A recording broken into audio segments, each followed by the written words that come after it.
Dindigul Madurai road Vellode மருத்துவக் கல்லூரி entrance அருகில் ரோடு கிராசிங் ஆக்சிடென்ட்.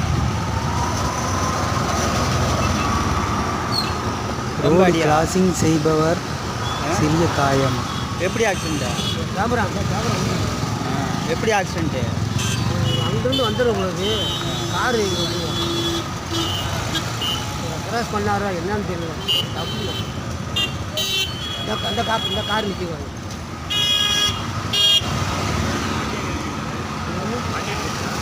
காரில் வந்தவருக்கு முன்னாடி உட்கார்ந்தவருக்கு சிறிய காயம்.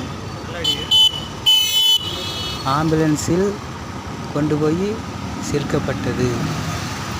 நவம்பர் 16 சனிக்கிழமை இரவு 8:15.